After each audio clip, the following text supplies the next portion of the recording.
जय श्री कृष्ण। राधे राधे।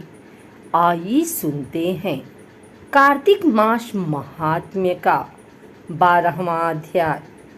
कार्तिक मास के 12वें अध्याय में नारद जी को विष्णु भगवान की स्तुति कैसे करनी चाहिए और माता लक्ष्मी के साथ भगवान विष्णु का गरुड़ पर बैठकर संवाद भी हो रहा है, जो जलंधर राक्षस के अंत को लेकर हो रहा है।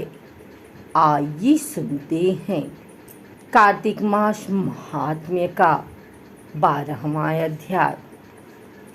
श्री नारद जी बोले, जलंधर राक्षस को फिर आता हुआ देखकर सभी इंद्रादि देवतागण भय से कांप गए। विष्णु भगवान की स्तुति करने लगे।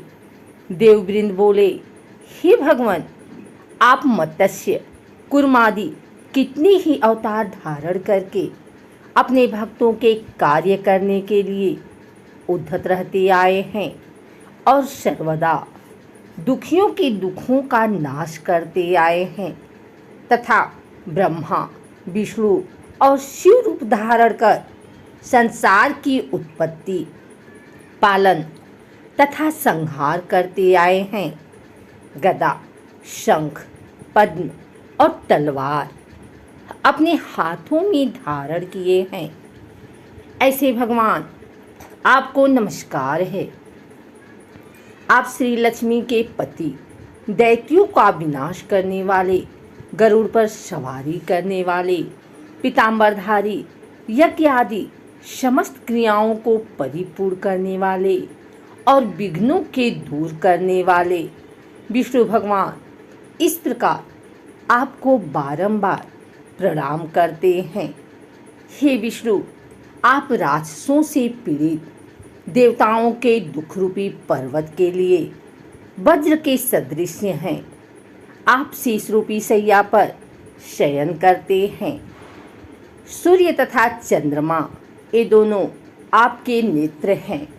इस प्रकार स्वरूपधारी आपको हमारा बारंबार प्रणाम है। नारद जी ने कहा, जो प्राणी इस संकट को नाश करने वाले स्तोत्र का पाठ करेगा, वह विष्णु भगवान की कृपा से कभी भी दुखी न होगा। देवतागण इस प्रकार की स्तुति करने लगे। तब विष्णु भगवान को देवताओं की विपत्ति का ज्ञान हुआ। विष्णु भगवान तुरंत सैया से उठकर खड़े हुए और उदास होते हुए गरुड़ पर सवार होकर लक्ष्मी जी से कहने लगे, श्री भगवान ने कहा, तुम्हारे भाई जलंधर ने देवताओं को बहुत कष्ट दिया है। देवताओं ने मुझे युद्ध के लिए बुलाया है, अतः शीघ्रतापूर्वक मैं वहां जाऊंगा। लक्ष्मी ने कहा, नाथ, हे कृपानिधि, मैं आपकी प्यारी पत्नी हूँ। यदि मैं सर्वदा आप में भक्ति रखती हूँ, तब आप मेरे भाई को युद्ध में कैसे मार सकेंगे।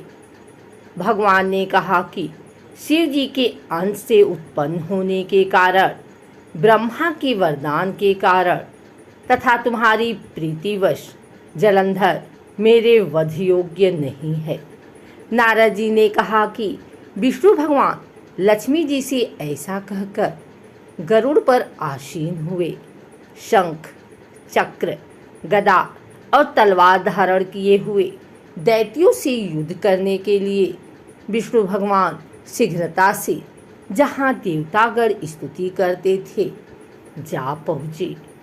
तदंतर गरुड़ के पंखों द्वारा प्रताड़ित, वायु के वेग से पीड़ित होकर दैत्यगण आकाश में उड़ने लगे।